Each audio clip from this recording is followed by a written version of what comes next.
अस्सलाम वालेकुम व्यूवर्स, कैसे हैं आप। उम्मीद करती हूँ आप ठीक होंगे। मैं भी शुक्र अल्हम्दुलिल्लाह ठीक हूँ। आज की मेरी वीडियो सूरह बकरा की अगली आयत की शुरू हो जाएंगी। मैंने 125 आयत तक आपके साथ उसका तर्जुमा पढ़ा था सूरह बकरा का। अब 125 के बाद आयत शुरू करने लगी। उम्मीद है आपको मेरी वीडियो बहुत पसंद आएगी और इंशाल्लाह कोशिश करूँगी इस तरीके से पेश करूँ कि आपको समझ भी आए और आपको पसंद भी आए। बिस्मिल्लाहिर्रहमानिर्रहीम। और वो वक्त भी याद करो कि जब इब्राहीम ने दुआ की, ऐ मेरे पालने वाले, इस शहर मक्का को अमन का शहर बना दे और इसके रहने वालों में से जो खुदा और आखिरत को माने उन्हें हर किस्म के फलों की रोजी अता फरमा। उसके रब ने जवाब में फरमाया, जो मुझे और आखिरत को न मानेगा मैं तो उसे भी कुछ दिन तो मज़े उड़ाने दूंगा, फिर उसे ज़बरदस्ती अज़ाब जहन्नम की तरफ घसीटूंगा और वो तो बदतरीन ठिकाना है। और याद करो वो वक्त जब इब्राहीम इस्माइल इस घर काबा की बुनियादें उठा रहे थे और साथ साथ ये दुआ भी करते जाते थे कि ऐ हमारे पालने वाले, हमसे ये खिदमत कबूल फरमा ले। बेशक तू सबका सुनने वाला और सब कुछ जानने वाला है। ऐ हमारे पालनहार, हम दोनों को अपना मुस्लिम उम्मती हो फरमा बरदार बना दे और हमारी औलाद में से भी एक ऐसी कौम को उठा जो तेरी मुस्लिम फरमा बरदार हो और हमें अपनी अताअत के तरीके आंखों से दिखा दे और हमारी तरफ तो खुसूसी तवज्जो मबजूल फरमा। यकीनन तू बड़ा तवज्जो फरमाने वाला मेहरबान है।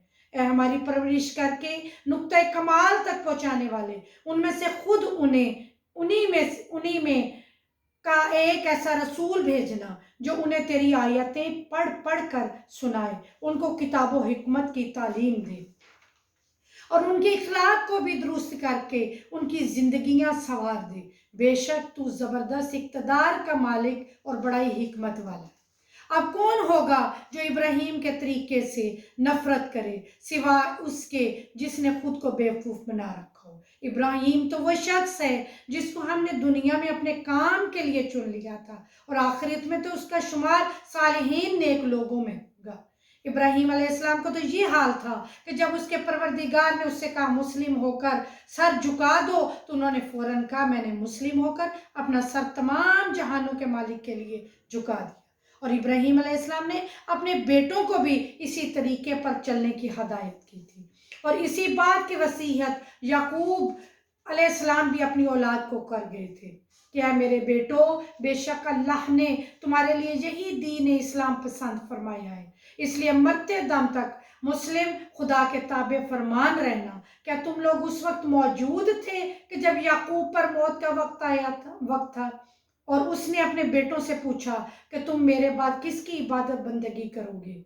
उन सब ने जवाब दिया, हम उसी खुदा की इबादत बंदगी अतात करेंगे जो आपका खुदा है और आपके बाप दादा इब्राहीम इस्माइल और इसहाक का भी खुदा वाहिद व यकता है और हम उसी के मुस्लिम अतात गुजार हैं। ये कुछ अजीम लोग थे जो गुजर गए, उन्होंने जो कमाया अमल किया वो उनके लिए है और तुम जो कुछ कमाओगे वो तुम्हारे लिए होगा। तुमसे ये ना पूछा जाएगा कि वो क्या कुछ करते थे। वो यहूदी और नसरानी कहती हैं कि यहूदी या नसरानी हो जाओ तो सीधे रास्ते पर आ जाओगे। उनसे कहो नहीं, बल्कि इब्राहीम का सीधा और सच्चा रास्ता और इब्राहीम शिर्क करने वालों में से ना थे।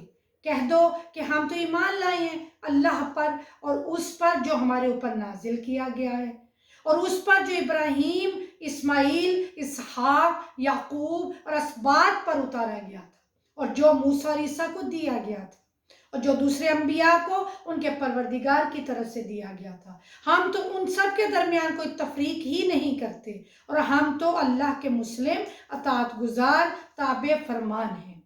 अब अगर वो इसी तरह ईमान ले आए जैसे तुम ईमान लाए हो तो वो भी हदायत पा जाएंगे और अगर वो इस रास्ते से मुंह फेर ले तो लाजमी तौर पर वही फूट डालने वाले हट दर्मी में पड़े हुए हैं। इस सूरत में अल्लाह उनके मुकाबले में तुम्हारी मदद के लिए काफ़ी है और वो तो बड़ा सुनने वाला और सब कुछ जानने वाला है।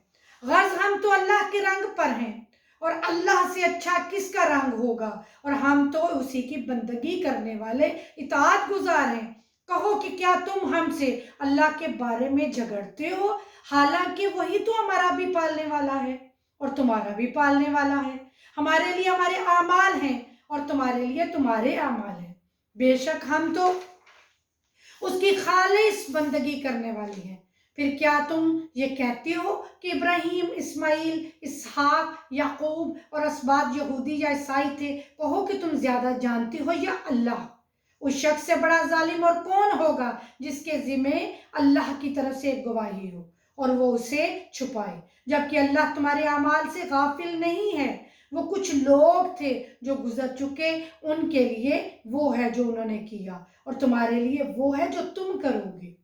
تم سے ان کے اعمال کے بارے میں کوئی سوال ہی نہیں کیا جائے گا، لہٰذا ان کے بارے میں جھگڑتے رہنے سے کیا حاصل؟ تم اپنی فکر کرو، اللہ کی گواہی دے کر اس کی بندگی کی زندگی اختیار کرو۔ تم صرف ان کی اولاد ہونے کی بنا پر نجات نہیں پا سکتے۔ یہ 141 آیات تک سورہ بقرہ کی 141 آیات پہلے پارے میں کمپلیٹ ہو گئی۔ اب دوسرے پارے سے شروع کرتے ہیں۔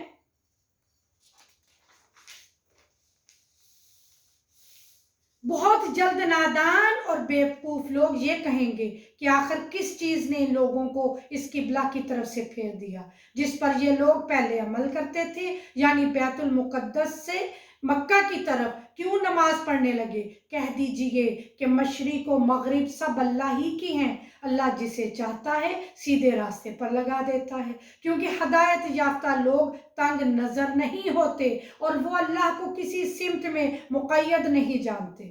اور اسی طرح ہم نے تمہیں ایک درمیانہ رو، عدل و انصاف پر مبنی، معتدل اور متوازن راہ عمل اختیار کرنے والا، جو افراط و تفریط سے پاک ہو، قرار دیا، تاکہ تم لوگوں پر گواہ یعنی مثال نمونہ ہو اور پیغمبر تم پر گواہ نمونہ کامل ہو۔ پہلے تم جس طرف نماز پڑھتے تھے اس کو تو ہم نے صرف یہ جاننے کے لیے قبلہ مقرر کیا تھا کہ تم میں کون رسول کی پیروی کرتا ہے اور کون الٹا پھر جاتا ہے۔ یہ امتحان تھا تو بڑا سخت مشکل، مگر ان لوگوں کے لیے کوئی سخت ثابت نہ ہوا جو اللہ کی دی ہوئی ہدایت پر تھے، اور اللہ ایسا نہیں ہے کہ تمہارے ایمان کو برباد کر دے، کیونکہ یقیناً وہ تو لوگوں پر بڑا شفیق اور بڑا رحم کرنے والا ہے۔ ہم تمہارے منہ کا بار بار دعا کے لیے آسمان کی طرف اٹھنا دیکھ رہے ہیں، اچھا تو لو ہم اسی قبلے کی طرف تمہیں پھیر دیتے ہیں جس کو تم پسند کرتے ہو۔ اب مسجد حرام کی طرف رخ موڑ لیجئے، اب جہاں کہیں بھی ہوا کیجئے اسی کی طرف منہ کر کے نماز پڑھا کیجئے۔ یہ لوگ جنہیں کتاب دی گئی ہے اچھی طرح خوب جانتے ہیں کہ تحویل کعبہ کا یہ حکم ان کے پروردگار ہی کی طرف سے ہے، کیونکہ اللہ ان کی حرکتوں سے غافل نہیں ہے۔ اور اگر آپ اہل کتاب کے سامنے سارے کے سارے معجزے ہی کیوں نہ پیش کر دے، پھر بھی وہ آپ کی قبلہ کی پیروی نہیں کریں گے، اور نہ آپ کے لیے ہی یہ مناسب ہے کہ آپ ان کے قبلہ کی پیروی کریں، اور وہ خود بھی تو ایک دوسرے کے قبلہ کے پیرو نہیں۔ اور اسی علم کے بعد جو تمہارے پاس آ چکا ہے تم نے ان کی خواہشات کی پیروی کی تو بلا شبہ تم حد سے تجاوز کرنے والوں میں سے ہوگے۔ اس لیے ہٹ درمی، تعصب، گروہ بندی اور عقلی دلیلوں کا انکار ہی ہر ظلم کی اساس ہے۔ یہ آیت 145 تک سورہ بقرہ کی آیت نمبر 145 تک میں نے آپ کے سامنے بیان کی۔ امید ہے آپ کو میری ویڈیو بہت پسند آئے گی، اور میرے چینل کو آپ نے سبسکرائب ضرور کرنا ہے اور لائک شیئر ضرور کرنا ہے۔ جزاک اللہ۔